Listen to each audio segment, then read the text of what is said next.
आप सभी ने आज 2 बजे से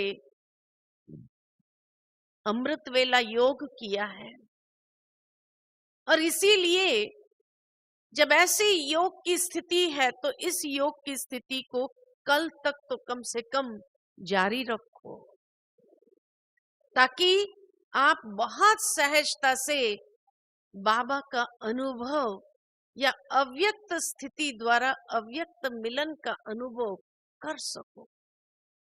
ये अनुभव भी बाबा हमें क्यों देना चाहता है? अब तक तो साकार में अव्यक्त मिलन किया, लेकिन अब अव्यक्त में अव्यक्त मिलन क्यों देना चाहता है? ये अनुभव बाबा हमसे क्यों कराना चाहता है? उसके पीछे भी एक बहुत गुह्य राज है, और राज ये है कि अंतिम समय जब बाबा भक्तों को साक्षात्कार कराने वाले हैं, तो जो बच्चे स्थूल में रहेंगे, क्या वो साक्षात्कार मूर्त बन सकेंगे? वो कभी नहीं बन सकेंगे।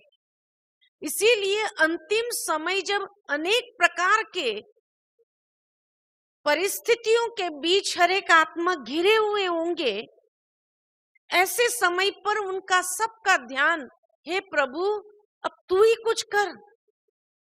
तो प्रभु के तरफ ऊपर देखेंगे, क्योंकि उनके लिए तो परमात्मा कौन है? देवी देवताएं ही है। उनको तो भगवान कौन है ये मालूम ही नहीं है। तो भगवान को प्रत्यक्ष करने वाले वही देवी देवताएं। तो अगर वो देवी देवताएं अभी ही स्थूलता में है, व्यक्त भाव में है, तो वो परमात्मा साक्षात्कार कराने के निमित्त कैसे बनेंगे? इसीलिए बाबा चाहता है कि परमात्मा साक्षात्कार हम सब आत्माओं के द्वारा हो। तो वो कब होगा? कि जब हम अपनी अव्यक्त स्थिति में होंगे, तब परमात्मा प्रत्यक्ष का करने के निमित्त बन सकेंगे। और जो निमित्त बनता है, निमित्त बनने का भाग्य बहुत बड़ा है, बहुत बड़ा है। वो नंबर 1 में चले जाते हैं, 108 की माला में जाने का आधार बन जाता है।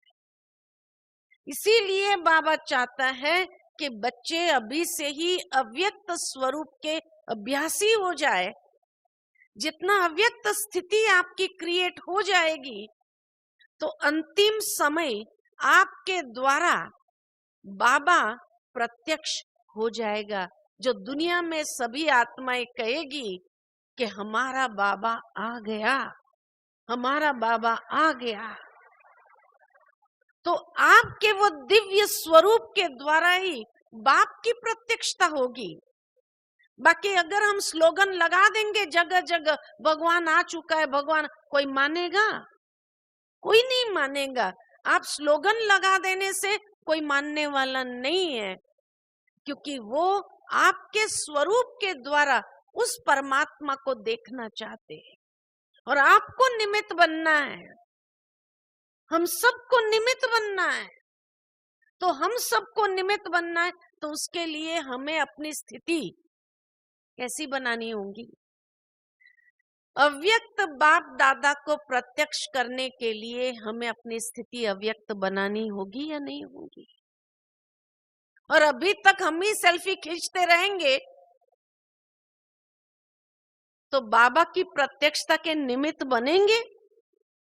सोचने की बात है।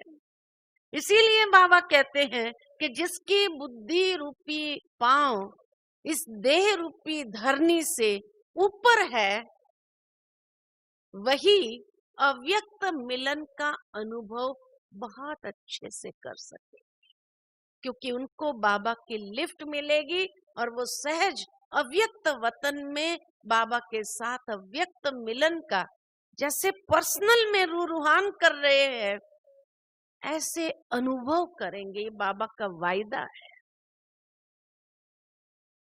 दूसरी बात के व्यक्त भावनाएं, व्यर्थ भावनाएं, अशुभ भावनाएं, उससे भी हमें अपनी बुद्धि को मुक्त रखना होगा।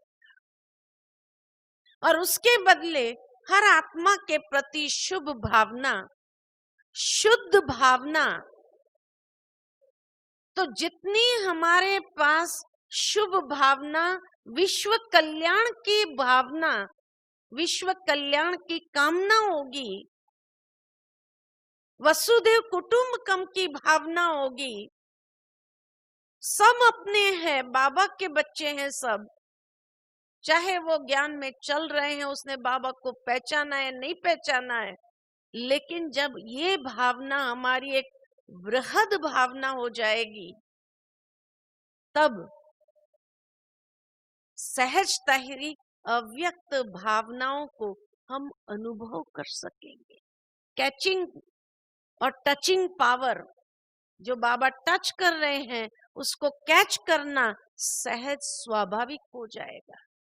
इसलिए कहा व्यर्थ की भावना, लौकिकता की भावना, खाली यही मेरे हैं ये नहीं, सारा विश्व मेरा है, हर आत्मा बाबा का बच्चा है। विश्व कल्याण की भावना, वसुधैव कुटुंबकम की भावना, शुभ भावना, शुद्ध भावना, जब ये हमारी भावना में आ जाएगा, तब हम उस अव्यक्त मिलन का अनुभव बहुत सहज कर सकते, क्योंकि ये भावना हमारे मानसिकता को ऊपर उठाने वाली होगी, अव्यक्त वतन की ओर हमें ले जाने वाली।